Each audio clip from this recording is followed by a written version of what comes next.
அனைவருக்கும் வணக்கம். மார்கழி திருவாதிரை அப்படின்னு பார்த்தீங்கன்னா சிவனுடைய ஆலயங்கள்ல ஆருத்ரா தரிசனம் விடிய விடிய அபிஷேகத்தோட ரொம்ப சிறப்பாக நடந்திருக்கு.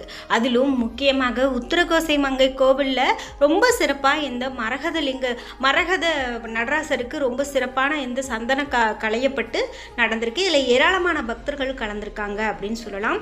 மார்கழி மாத திருவாதிரை நட்சத்திர நாளில் இப்படி எல்லா சிவனுடைய ஆலயங்கள்லையும் நடக்கும். முக்கியமாக இந்த ஆருத்ரா தரிசனத்தை பார்த்தோம் அப்படின்னா நமக்கு மறுபிறவியே இல்லாத ஒரு முக்தி நிலை கிடைக்கும் அப்படின்னு சொல்லுவாங்க. அப்படிப்பட்ட ஒரு சிறப்பான நிகழ்வு நடந்திருக்கு. அதை பற்றி தான் நம்ம பார்த்துட்டு இருக்கோம்.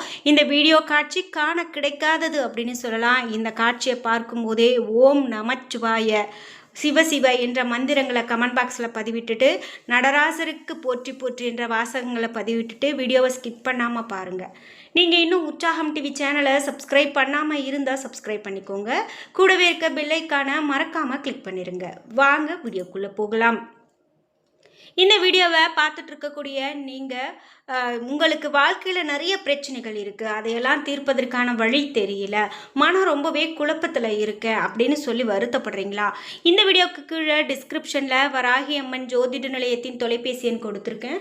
அந்த எண்ணுக்கு தொடர்பு கொண்டு பேசி பாருங்கள். கண்டிப்பாக உங்கள் வாழ்க்கையில் இருக்கக்கூடிய எல்லா பிரச்சனைகளுக்கும் சரியான தீர்வு கிடைக்கும்.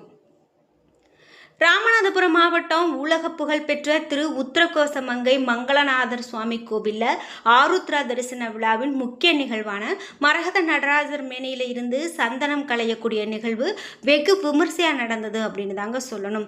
குறிப்பிட்டு இந்த காட்சியை பார்த்து நம்ம வழிபாடு செய்தோம் அப்படின்னாலே போதுங்க, நம்ம வாழ்க்கையில் அவ்வளவு பெரும் சிறப்பு பெற்றது. இந்த திருத்தலம் உலகினுடைய முதல் சிவன் கோவில் அப்படின்னும் பார்வதி தேவிக்கு சிவபெருமான் வேதங்களை உபதேசித்த தலம் அப்படின்னு போற்றப்படுது. இங்க இருக்கக்கூடிய 5.5 அடி உயரம் இருக்கக்கூடிய நடராசர் திருமேனி முழுவதுமாக விலை மதிக்க முடியாத மரகத கல்லால் ஆனது.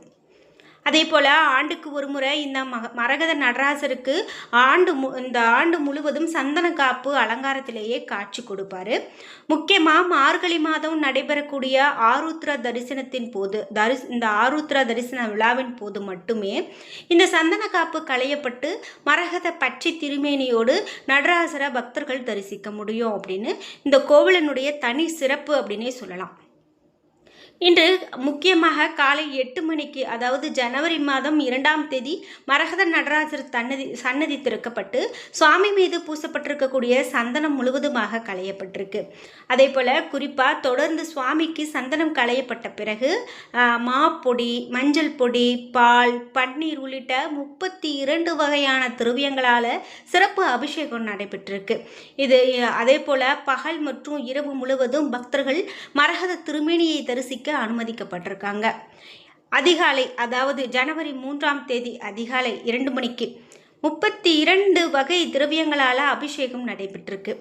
குறிப்பிட்டு அதிகாலை 5 மணிக்கு நடராசர் மீது மீண்டும் புதிய சந்தனம் பூசப்பட்டு சூரிய உதயத்தில் ஆருத்ரா தரிசன பூஜைகள் நடைபெற்றிருக்கு.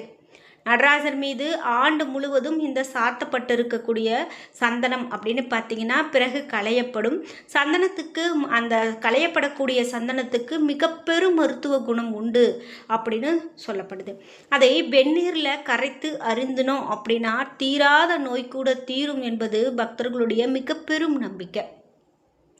ஆண்டுக்கு ஒரு முறை மட்டுமே மரகத மேனியோடு நடராஜரை தரிசிக்க முடியும் அப்படின்னு சொல்கிறதால தமிழகம் மட்டும் இல்லாமல் வெளி மாநிலங்களில் இருந்தும் லட்சக்கணக்கான பக்தர்கள் வருகை தந்த வண்ணமாக இருந்தாங்க. இதையொட்டி கோவில் நிர்வாகம் மற்றும் காவல்துறை சார்பில் பலத்த பாதுகாப்பு ஏற்பாடுகள் செய்யப்பட்டிருந்தது. ஏராளமான பக்தர்கள் இந்த இடத்துல வந்து குவிந்திருந்தாங்க அப்படின்னு தான் சொல்லணும். அவ்வளவு பெரும் சிறப்பை பெற்ற இந்த ஆருத்ரா தரிசனம் காண்பதற்கு கண்கொள்ளா காட்சி அப்படின்னு தான் சொல்லணும். இதோடு மட்டும் இல்லாமல் இன்னும் என்னென்ன சிறப்பு அப்படின்னு பார்த்தீங்கன்னா, சிதம்பரம் நடராஜர் கோவிலில் ஆண்டுதோறும் மார்கழி மாதம் இந்த ஆருத்ரா தரிசனமும் ஆனி மாதம் ஆனி திருமஞ்சன தரிசனமும் இந்த 2 திருவிழாக்களும் தொன்று தொட்டு நடைபெற்று வரக்கூடியது ஒரு நிகழ்வு தான். அதன்படி இந்த ஆண்டு கடந்த டிசம்பர் மாதம் 25ஆம் தேதி மார்கழி ஆருத்ரா தரிசன விழாவில் கொடியேற்றத்தோடு தொடங்கியது. இதையடுத்து முக்கிய திருவிழாவான தேர் திருவிழா அதிகாலை சிவகாம சுந்தரி சமேத நடராச பெருமான் சிற்சபையில் இருந்து புறப்பட்டு மேலதாளம் முழங்க கீழரத வீதியில் இருக்கக்கூடிய தேர் நிலைக்கு வந்தடைந்தது. பிறகு நடராசர், சிவகாமி சுந்தரி அம்மன், விநாயகர், முருகன், சண்டிகேஸ்வரர் ஆகிய சுவாமிகள் தனித்தனி தேரில் வீற்றிருக்க, தேர் நிலையான கீழ ரத வீதியில இருந்து சிவகோஷத்தோடு கைலாய வாத்தியங்கள் முழங்க லட்சக்கணக்கான பக்தர்கள் வடம் பிடித்து தேரை இழுத்தாங்க. தேரானது கீழ ரத வீதி, தெற்கு ரத வீதி, மேல ரத வீதி, வடக்கு ரத வீதி வழியாக மீண்டும் மாலை 6 மணி அளவில் தேர் நிலையான கீழ ரத வீதியை வந்தடையும் அப்படின்னும், தேர் திருவிழாவை முன்னிட்டு தில்லை திருமுறை கழகம் சார்பில் ஏராளமான பக்தர்கள் தேவாரம், திருவாசகம் பாடி தேர் முன் சென்றாங்க அப்படின்னு சொல்லலாம். பெண் பக்தர்கள் நடராசர் தேர் முன்பு கோலமிட்டும் மேலதாளங்களுக்கு நடனமாடியும் நடராசரை வரவேற்காங்க. தேர் நிலையில இருந்து இரவு 8 மணிக்கு மேலே ஆயிரங்கால் முன்பு முகப்பு மண்டபத்தில் சிவகாம சுந்தரி சமேத நடராசமூர்த்தி கொண்டு செல்லப்பட்டு அங்கு சுவாமிக்கு சிறப்பு தீபாராதனைகள், ஏககால லட்சார்ச்சனை, புஷ்பாஞ்சலி, சொர்ணாபிஷேகம் நடைபெற்றிருக்கு. தொடர்ந்து இந்த 3ஆம் தேதி அதிகாலை சூரிய உதயத்திற்கு முன்பு காலை 4 மணி முதல் 6 மணி வரை சிவகாம சுந்தரி சமேத நடராசமூர்த்திக்கு மகா அபிஷேகம் நடைபெற்றிருக்கு.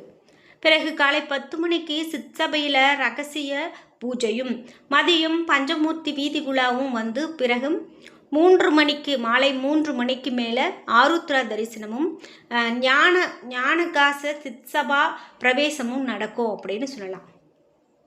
4ஆம் தேதி பஞ்சமூர்த்தி முத்துப்பல்லக்கு வீதி உலாவும், 5ஆம் தேதி ஞான பிரகாசம் குளத்தில் தெப்ப உற்சவமும் நடக்கும். விழா ஏற்பாடுகள் வெகு விமர்சையாக பொது தீட்சிதர்கள் செய்திருக்காங்க அப்படின்னு சொல்லப்படுது. இந்த ஆருத்ரா தரிசனத்தினுடைய முக்கியமான நிகழ்வு மரகத நடராசருக்கு நடக்கக்கூடிய அபிஷேகம்.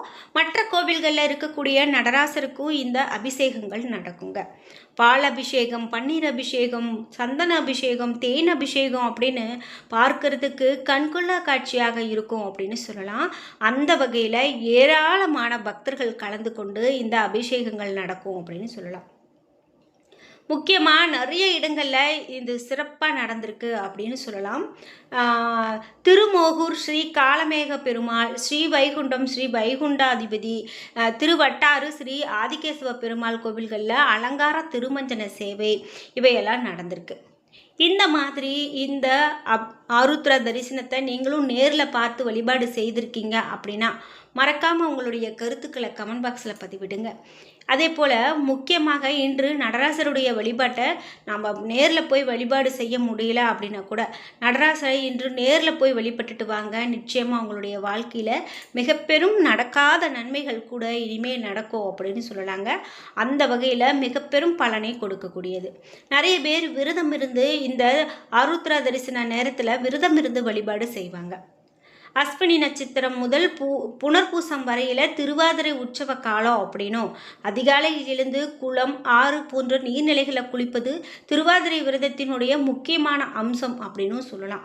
அஸ்வினி அன்று அருணன் உதிக்கும் முன்பு, பரணி அன்று வெள்ளி தோன்றும் முன்பு, கார்த்திகை அன்று காகம் கரையும் முன்பு, மிருகசிரிசத்தன்று மக்கள் உணரும் முன்பு குளிக்க வேண்டும் அப்படின்னு சொல்லுவாங்க.